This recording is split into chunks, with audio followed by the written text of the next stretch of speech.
नमस्कार विद्यार्थी मित्रांनो, मी तुमची एड्युकेटर श्वेता चंदनकर तुम्हा सर्वांचे global online UGC net set exam preparation या युट्यूब चॅनलवर स्वागत करते. यूजीसी नेट एक्झाम 2025 यासाठी आपण पेपर करत आहोत आणि पेपर 2 विषय मराठी यामध्ये आपण नुकतंच आता आपली पेपर सुरू होणार आहेत 31 डिसेंबरपासून. त्यामुळे पीवायक्यू प्रश्न जे आहेत महत्त्वाचे ते सिरीज आपण सुरू करतो आहे खास तुमच्यासाठी. त्यामुळे नक्की फॉलोअप घ्या आणि तुम्हाला प्रश्नांचे उत्तरे तरी ॲटलिस्ट ऐका, जेणेकरून तुमच्या कानावरून ते जातील आहे. आपली जी बॅच आहे येत्या जूनसाठी आता आपण सुरू करतो आहे 29 डिसेंबरपासून. ठीक आहे. जर का तुम्हाला इनरोल करायचं असेल तर तुम्ही दिलेल्या नंबरवर संपर्क करू शकता किंवा ग्लोबल ऑनलाईन आपल्या स्टोअरवरून डाउनलोड करू शकता. ग्लोबल ऑनलाईन आपल्यासाठी घेऊन आले आहे पेपर 2 विषय मराठीचा संपूर्ण कोर्स, ज्यामध्ये तुम्हाला पेपर 1 मोफत मिळणार आहे, सोबत रेकॉर्डेड आणि लाईव्ह क्लास मिळणार आहे, पूर्ण 10 युनिटचे पीडीएफ नोट्स मिळणार आहेत, 20 अधिक टेस्ट मिळणार आहे आणि सोबतच पूर्ण अभ्यासक्रमाची चाचणी सुद्धा मिळणार आहे. त्याची जी फीज आहे ते 10,000 रुपये, पण खास तुमच्यासाठी ते 8,000 रुपये असणार आहे. त्यामुळे आजच एनरोल करा.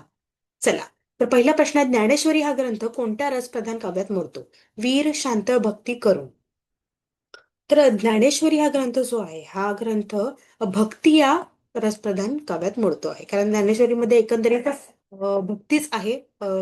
विठ्ठला भक्तीच आहे. ठीक आहे. त्यानंतर साहित्याचे प्रयोजन या विषयावर विचार मांडणारे प्राचीन आचार्य कोण? भरतमुनी, आनंदवर्धन, कुंतक, भामह. साहित्याचे प्रयोजन या विषयावर विचार मांडणारे प्राचीन आचार्य कोण? तर ते कोण आहेत? तर प्राचीन आचार्य जे आहेत ते भरतमुनी आहेत. ते कोण आहेत? भरतमुनी आहे. भरतमुनी हे प्राचीन भारतीय नाट्यशास्त्र, नृत्य आणि संगीताचे जनक मानले जातात. नाट्यशास्त्र या जगप्रसिद्ध ग्रंथाची त्यांनी रचना सुद्धा केलेली आहे. सिद्धांत का आणि त्यांचा प्रसार सुद्धा त्यांनी केलेला आहे. ठीक आहे. त्यानंतर आहे वक्रोक्ती सिद्धांत कोणी मांडलेला आहे? भरतमुनी, आनंदवर्धन, कुंतक, अभिनवगुप्त.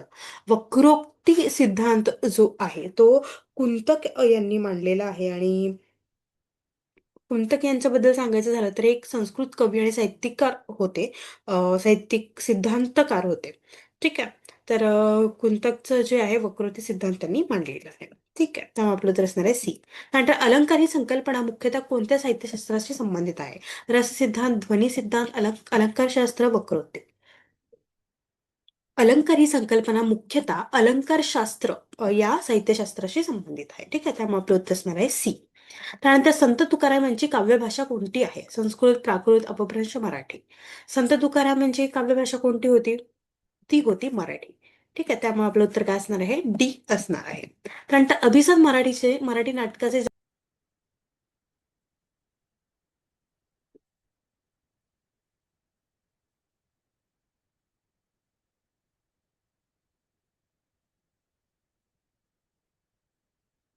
विष्णुदास भावे यांना आपण ओळखतो. ठीक आहे.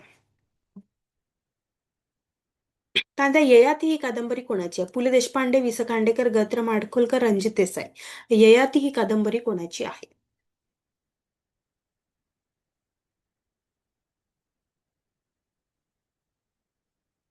ती आहे वि स खांडेकर यांचे. मराठी कादंबरीकार लेखक होते.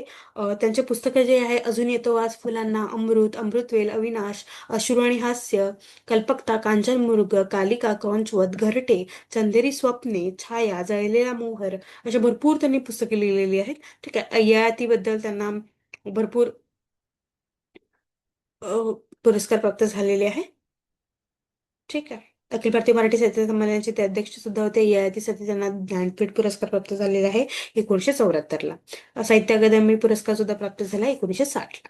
ठीक आहे. नंतर दलित साहित्य या चळवळीचा प्रमुख प्रवर्तक कोण आहे? शरद पाटील, नामदेव डेसरे, बाबुराव बागल, दया पवार. तर दलित साहित्य जे आहे या चळवळीचा प्रमुख प्रवर्तक आहेत बाबुराव बागुल. ठीक आहे. त्यामुळे आपलं उत्तर असणार आहे सी. त्यानंतर कोसला ही कादंबरी कोणत्या लेखकाची आहे? तर हे तर सगळ्यांनाच माहिती आहे. कोसला ही कादंबरी कोणाची आहे? ती आहे भालचंद्र नेमाडे यांची. ठीक आहे. तर भालचंद्र नेमाडे यांना ज्ञानपीठ पुरस्कार सुद्धा मिळालेला आहे कोसलांसाठी.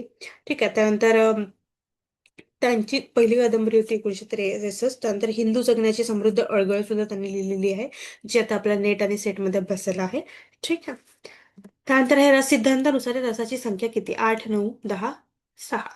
रस सिद्धांतानुसार रसाची संख्या जी आहे ती 9 आहे. ठीक आहे. त्यामुळे आपलं उत्तर असणार आहे बी. त्यानंतर ध्वनी सिद्धांत सिद्धांत कोणी मांडला? कुंतक, आनंदवर्धन, भामह, दंडी. ध्वनी सिद्धांत जो आहे तो आनंदवर्धन यांनी मांडलेला आहे. त्यामुळे आपलं उत्तर असणार आहे बी.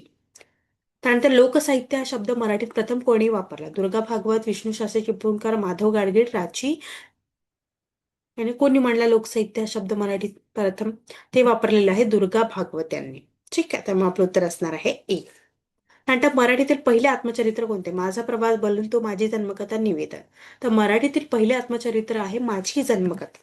त्यामुळे आपलं उत्तर असणार आहे सी. आता ही कोणाची आहे ते तुम्ही नक्कीच कमेंट सेक्शन मध्ये सांगा. त्यानंतर मृत्युंजय कादंबरी कोणावर आधारित आहे? कर्ण, भीष्म, युधिष्ठिर, द्रोण. आता मृत्युंजय कादंबरी जर तुम्ही वाचली असेल शिवाजी सावंत यांची तर तुम्हाला माहिती आहे ती मृत्युंजय कर्ण याच्यावर आहे, भीष्मावर नाही कर्णावर आहे ती. ठीक आहे, त्यामुळे आपलं उत्तर असणार आहे ए. त्यानंतर नाट्यछटा हा प्रकार कोणत्या साहित्य प्रकाराशी संबंधित आहे? कादंबरी, कविता, नाटक, ललित.